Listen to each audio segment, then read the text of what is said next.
अस्सलामुअलैकुम दोस्तों आज का बिजनेस आइडिया बहुत ही आसान और मुनाफा बख्श है। ये एक ऐसा कारोबार है कि आपने इसे देखा तो होगा, बल्कि इसके मुनाफा और तरीकेकार से ना वाकिफ होंगे। इसलिए इसे लोग छुपा हुआ बिजनेस कहते हैं, क्योंकि ये कम पैसों से शुरू होता है और ज्यादा मुनाफा देता है। इस महंगाई के दौर में अगर आपके पास इस तरह का आसान, सस्ता, ज्यादा मुनाफे वाला कारोबार हो तो और क्या चाहिए। तो दोस्तों, वीडियो को पूरा देखने से पहले मेरे चैनल को सब्सक्राइब कर लें और साथ लगे बेल के बटन को प्रेस कर लें, ताकि हमारी आने वाली न्यू वीडियो का नोटिफिकेशन आपको मिलता रहे। दोस्तों, आज का कारोबार है स्क्रैप कार्टन बिजनेस, यानी कि पुराने गत्ते का बिजनेस। बड़े बड़े स्टोर्स हों या छोटी छोटी दुकानें, हर जगह सामान गत्ते के कार्टन्स में पैक होके आता है।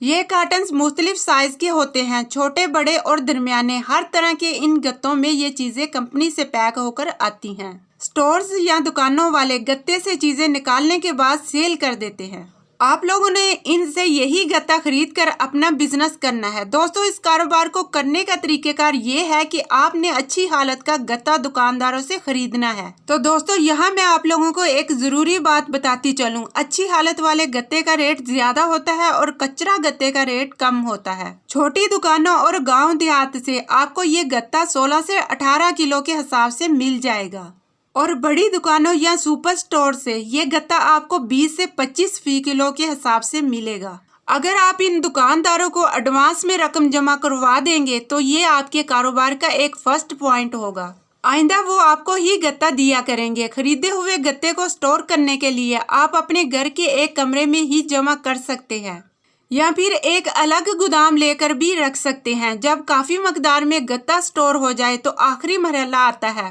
सेल करने का। तो दोस्तों, अगर आपके पास ज्यादा इन्वेस्टमेंट है तो आप पाकिस्तान की मुख्तलिफ कंपनियों से राब्ता करें जो गत्ते को रिसाइकलिंग करती है। जब एक ट्रक का माल इकट्ठा हो जाए तो आप सीधे गत्ते वाली कंपनी में इसे ले जाएं। जो आपने तकरीबन 20 रुपए का 1 किलो लिया था, वो 30 से 35 रुपए तक का सेल होगा। मतलब कि 1 किलो पर आपको 10 रुपए का मुनाफा आएगा। फिर अगर आपके पास कम पैसे हैं, 2 या 3 हजार रुपए हैं, आप अपना इलाका विजिट करें और दुकानदारों से मिलें। इनसे गत्ता लेकर अपने ही इलाके के कबाड़ियों को या होलसेल डीलर को सेल कर दें। इस तरह भी आपको 1 किलो पर 5 से 8 रुपए का मुनाफा मिल सकता है। दोस्तों, ये एक ऐसा कारोबार है जिसमें नुकसान का कोई डर नहीं है। अगर आप इस कारोबार को अच्छी मार्केटिंग के साथ शुरू करेंगे तो बहुत ज्यादा मुनाफा कमाएंगे। तो दोस्तों, ये होता है पेटी गत्ता। पेटी गत्ता हम इसलिए बोलते हैं क्योंकि जिन कार्टन में सामान पैक होके आता है उसको हम पेटी गत्ता बोलते हैं। जैसे कि हमारे पास घी वाले गत्ते होते हैं जिनमें घी की पैकिंग होती है। पैकिंग वाले जो गत्ते होते हैं इसको पेटी गत्ता कहते हैं। जैसे कि दुकानों में जो भी सामान आता है वो एक पैकिंग में आता है, वो गत्ते की पैकिंग होती है। जैसे कि वॉशिंग मशीन को आप देख लें, जैसे फ्रिज को आप देख लें, ये सब चीजें गत्ते के अंदर आती हैं। तो दोस्तों, इस मोटे गत्ते को हम पेटी गत्ता बोलते हैं, जिनका रेट बहुत ज्यादा होता है। इसी तरीके से एक और गत्ता होता है जो छोटे तरीके के गत्ते होते हैं, जिसे हम डिब्बी गत्ता कहते हैं। ये वो गत्ते होते हैं जिसे छोटे गत्ते, बिस्किट वाले गत्ते कहा जाता है, या फिर शॉप पर जिनमें टाफियां वगैरह होती हैं उनके ऊपर जो गत्ते होते हैं, उन डिब्बों के अंदर जो टाफियां होती हैं। तो ऐसे जो गत्ते हैं ये डिब्बी गत्ते के अंदर आते हैं। इनका जो रेट होता है वो पेटी गत्ते से कम होता है, और आपने इसकी अच्छे तरीके से पहचान कर लेनी है। इसी तरह जो दवाइयाँ होती हैं, दवाइयों के ऊपर जो डिब्बे होते हैं वो भी डिब्बी गत्ते के अंदर आते हैं।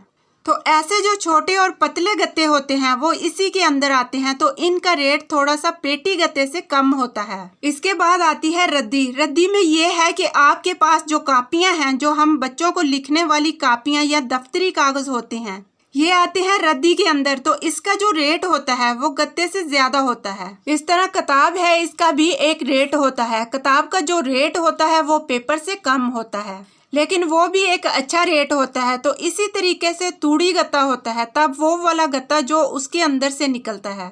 जो दुकानदारों के पास कपड़े वाले थान होते हैं जिनमें कपड़ा लपेटा होता है, तो वो गत्ता तूड़ी गत्ता होता है। उसका जो रेट होता है सबसे कम तर रेट होता है। ये याद रखिएगा, उसको आपने गत्ते के अंदर नहीं खरीदना है। इसी तरीके से जो अंडे वाले क्रेट होते हैं वो भी गत्ता होता है। अगर वो आ भी जाते हैं तो वो आपने कम से कम रेट 5 रुपए किलो ले लेना है, 8 रुपए किलो ऐसे आप लोगों ने लेना है। तो तूड़ी गत्ता और अंडे वाला जो गत्ता है वो आपने 5 रुपये, और जो जूस वाले डिब्बे हैं वो आपने नहीं लेने, ये आप याद रखिएगा। जो जूस के डिब्बे हैं वो गत्ते की कैटेगरी में नहीं आते। उसके बाद आपने एक और काम करना है, जो गत्ता हो वो साफ सुथरा होना चाहिए। गत्ते पर कोई तेल वगैरह ना लगा हो, जैसे ऑयल लगा होता है, जैसे डीजल लगा होता है, तो वो आपने ख्याल करना होता है।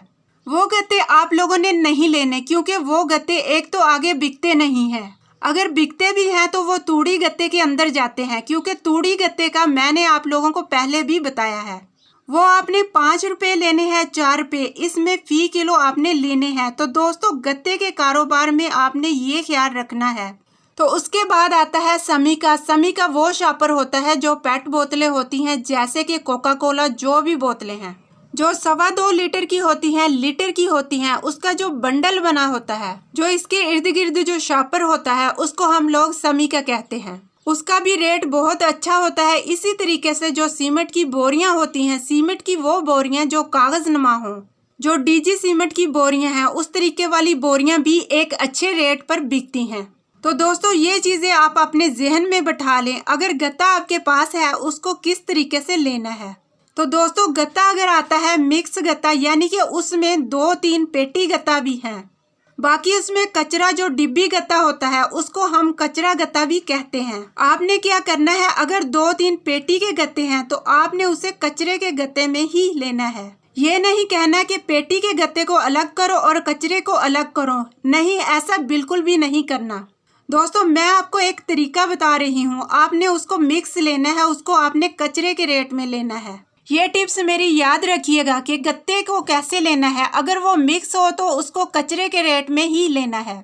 उसमें अगर आते हैं अखबार, कचरे के अंदर अखबार आ जाते हैं, अखबार का रेट कचरे से भी कम है, तो आपने अगर अखबार मिक्स हो तो उसका रेट और कम कर देना है। कस्टमर अगर आपको नहीं देता तो ये आप पर डिपेंड करता है कि आप उस कस्टमर को कैसे काबू करते हैं।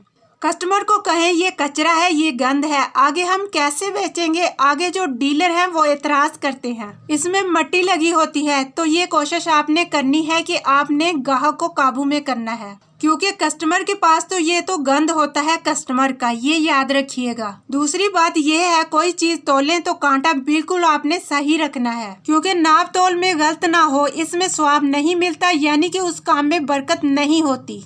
लेकिन आप कस्टमर को बता दें, अगर वो किसी गट्टू में लाया है तो गट्टू का वजन आपने कर लेना है। 100 ग्राम का गट्टू हो काट देना है, लाजमी गट्टू में लाया है या किसी कपड़े के अंदर लाया है, वो आपने कपड़े का वजन करके वो टोटल उसमें से काट कर देंगे। वो आपने बता देना है कि भाई ये हमने काट कर दिया है। हमने गट्टू का क्या करना है, आपने कस्टमर को बता देना है कि इसमें मिट्टी लगी हुई है, जैसे लोहे को जंग लगा होता है। ये तरीकेकार अच्छा है कि आप उनको बता दो कि ये हम काट देंगे। लेकिन ये गलत बात है कि आप अपने कांटे को खराब कर दें। जो वजन तोलने वाला कांटा है उसमें आप तब्दीली कर दें, ये गलत बात है। तो दोस्तों इस तरीके से आपने कस्टमर को काबू में लाना है।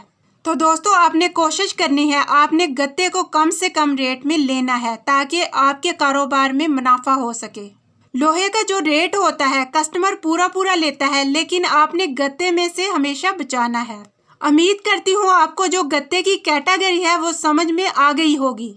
उम्मीद करती हूँ आपको आज का बिजनेस आइडिया जरूर पसंद आया होगा। तो चैनल को लाइक करें, शेयर करें और सब्सक्राइब करें।